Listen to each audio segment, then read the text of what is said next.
गरे के हुँदैन र भन्ने एउटा उदाहरण सहित म त्रिवेणीको यो मोक्षधाम दिव्य केन्द्र जुन चाहिँ नवलपरासीको यो त्रिवेणीमा चाहिँ आइसकेको छु र यहाँनिर यो जुन चाहिँ धाम छ, धाममा जुन कृषि कर्म उहाँहरूले गर्नुभएको छ यसलाई देखेर एकदमै तपाईँहरूलाई गरे हुँदो रहेछ भन्ने एउटा उदाहरण सहित र यहाँ जुन काम गर्नुभएका गुरु हुनुहुन्छ, गुरुसँग चाहिँ मैले कुरा गराउने कोसिस पनि गर्नेछु र तपाईँहरूले देख्न सक्नुहुन्छ यतापट्टि यो साइडमा पुरै टमाटर लगाइएको छ, यतापट्टि साग लगाइएको छ र यतापट्टि बन्दागोपीहरू लगाइएको छ र त्यति मात्र नभएर पछाडिको सेक्सनमा पनि टन्नै तरकारी खेती गरिएको छ। लोकल टमाटरहरू त्यस्तै छ, सुनकागतीहरू त्यस्तै छ। अब चाहिँ म यहाँ गुरुसँग चाहिँ कुरा गराउने छु है। ल गुरुलाई नमस्कार गर्न चाह्यौँ एकदम चिसो मौसममा। गुरुले आफ्नो शुभ नाम भनिदिनुहोस् न हामीलाई। मेरो नाम हजुर देवनायक हजुर रामानुज दास। अच्छा, कति वर्षदेखि यो धाममा हुनुहुन्छ, कति वर्षदेखि कार्यरत हुनुहुन्छ, यसको बारेमा नि केही कुरा गरिदिनुहोस् न। हजुर मेरो घर झापा जिल्ला हो। हजुर, त्यहाँबाट म तीर्थ यात्राका रूपमा घुम्दै घुम्दै मुक्तिनाथ आएको थिएँ। हजुर, मुक्तिनाथमा आएर 3 साल त्यहाँ बसेर तीर्थयात्रीलाई त्यहाँ सेवा गर्न इच्छा भयो, त्यहाँ बसेँ। 3 वर्ष त्यहाँ बिताएँ। हजुर, त्यस पछाडि यो ठाउँमा यसको महत्त्व बुझेर यहाँ हेर्न आउनु त भनेर यहाँ आइयो। हजुर, यहाँ आएर हजुरको 12 वर्ष जति भयो यो ठाउँमा बसेर अहिले म यही कर्म यसो कार्य गर्दैछु। हरिपरि अलिअलि बनाएर यहाँका बटुकोहरूलाई यसो हरियो खुवाउने। कतिजना हुनुहुन्छ तपाईँहरू? जस्तो गुरुजीहरूदेखि लिएर चेलाजीहरू सबै हुनुहुन्छ नि त यहाँ, कतिजना जति हुनुहुन्छ?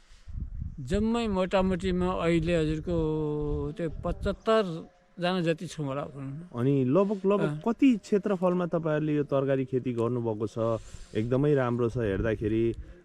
कसरी कति क्षेत्रफल जतिमा गर्नुभएको छ र यहाँबाट उत्पादित भएको तरकारीले चाहिँ कति जति टाइम पुग्दो रहेछ यसको बारेमा नि भनिदिनुहोस् न।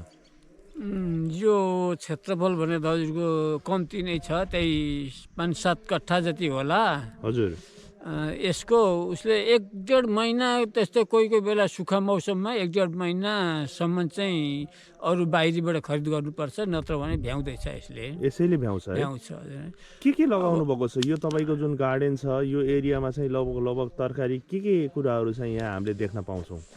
हजुर, अहिले यो कोपी, एक छिमल काउली, बन्द पातको यो एक छिमल भ्याइयो, त्यहाँबाट पछि फेरि लाग्दैछ। अब अहिलेको घरलाई मुला छ, अलिअलि भाजी साग भनिन्छ, भाजी छ, अनि सिमीहरू छ, टमाटर र उयो पछौटे पातकोपी भर्खर हुँदैछ। यो अब 1-2 महिना पछाडि मात्रै हुनेवाला छ र अहिले यस्तै चल्दैछ। यहाँको जस्तो यहाँ चाहिने गोबरहरूदेखि लिएर सबै कुराहरू कसरी व्यवस्थापन गर्नुभएको छ यसको बारेमा नि भनिदिनुहोस् न। गोबर सम्बन्धी हाम्रो गौशाला छ, गाईहरू करिबन 150 जति गाई छन् यहाँ है। तिनै गाईको गोबर सङ्कलन गरिन्छ, यहाँ ल्याएर खाडी बनाएको छ, खाडीमा यसो गरिन्छ। एक सालभरि त्यो त्यहाँ पाकेपछि कम्पोस्ट मल एकदम राम्रो बन्दछ है। अनि त्यही मल प्रयोग गरिन्छ यहाँ। अनि विषादीहरू यताउति केही पनि प्रयोग गर्नुहुन्न यहाँ? विषादी चाहिँ हजुरको यो जङ्गल एरिया भएकाले अलिअलि किराबिराले दुःख दिन्छ, विषादी चाहिँ लाइन्छ। तर मल चाहिँ फाल्टु मल लाइन्न। जस्तै भनौँ न किनेर युरिया पोटासहरू यस्तो कम्पोस्ट यस्तो लाइँदैन, गोबर मल लाइन्छ। तर विषादी चाहिँ यो जङ्गल एरिया भएको कारणले अलिअलि किराबिराले दुःख दिन्छ। अनि यहाँ बाँदरहरूले सताउँदैन यो तरकारी खेती गर्दाखेरि? बाँदरले त हजुरको एकदमै दुःख दिएको छ। बाँदरले त यता 12 घन्टा चाहिँ कन्टिन्यू ड्युटी गर्नुपर्छ।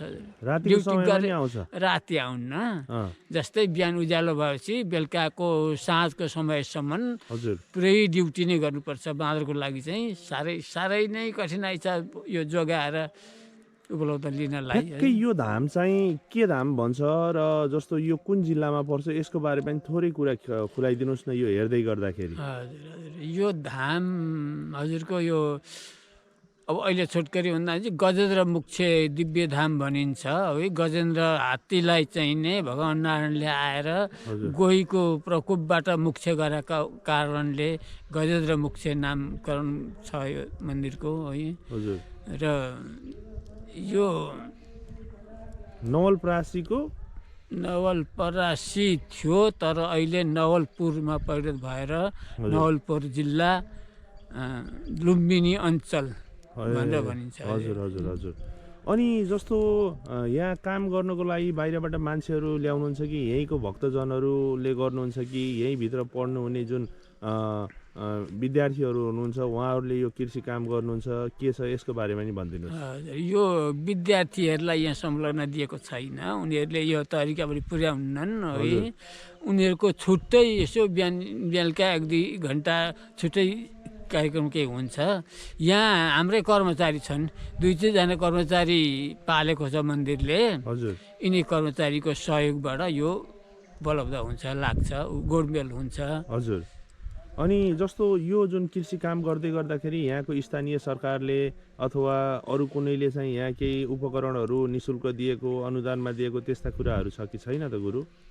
यस्तो अरू त मलाई थाहा छैन हजुर। यहाँ यो ट्र्याक्टर हजुर पहिला हामीले करिबन 8-9 वर्ष जति खनेर निर्वाह गरेका थियौँ यहाँ। अहिले गएर 3 वर्ष जति भयो ट्र्याक्टर चाहिँ दिएको छ भनौँ न। पैसा चाहिँ तिर्नु परेको छैन? पैसा अलिकति होला, 50% मान्यो 50 होइन 25%। 25% तिरेर चाहिँ अहिले ट्र्याक्टर ल्याउनु भएको छ। सजिलो भएको छ त्यसले? एकदम ठिक छ अहिले त। अहिले त राम्रो यो खनजोत गर्ने काम सबै उसै गरेको छ। हजुर। धेरै हल्का भएको छ हजुर। अनि जस्तो बर्खाको मौसममा चाहिँ तपाईँहरूले कस्ता कस्ता सब्जीहरू उत्पादन गर्नुहुन्छ? पानीको समस्या हुन्छ कि हुँदैन यो एरियामा, के छ यो पनि भनिदिनुहोस् न। हजुर, पानीको समस्या यहाँ पहिला त थियो, अहिले छैन। अहिले यो नदीभित्रै नै चाहिँ नि बोरिङ गरेर इनार बनाएको छ। हजुर। त्यस कारण मोटर चाहिँ अलि राम्रो खालको मोटर चाहिएको छ यहाँ, र मोटर अलिक अभाव छ, कोही बेला बिग्रिन्छ। हजुर। नत्र भने पानी चाहिँ प्रशस्तै छ हजुर। पानीको तपाईँले चाहिँ अब सरकारबाट अथवा कुनै स्थानीय सहयोगबाट अथवा कतैबाट चाहिँ मोटरको चाहिँ अपेक्षा गर्नुभएको छ? हजुर, एकदम आवश्यक छ त्यो चाहिँ। मोटरको चाहिँ दुःख छ, नभए मोटर चाहिँ राम्रो खालको हुनु हो भने पानी चाहिँ एकदम सुविधा हुने ठाउँ छ यो।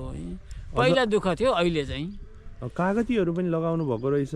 यो लगभग किन्न पर्दैन होला है यो वर्षभरि कि के छ? कतिको उत्पादन हुँदो रहेछ यो अमिलो? कागती बहुत हुन्छ हजुरको, बहुत हुन्छ। तर यो विद्यार्थीहरू यस्तै हुन्, विद्यार्थी धेरै छन् है। विद्यार्थीले अलिअलि यसो खाइदिएकाले गर्दाखेरि पेल्न चाहिँ पाएको छैन, नभए पेलेर अमिलो चुकै मैले 2-4 साल त चुकै बनाएको थिएँ यहाँ। चुक पनि बनाउनु भयो? हजुर, त्यो कोरोनाको समयमा विद्यार्थी घरतिर गएका थिए, त्यो बेलामा 2-3 साल जति बनाइयो।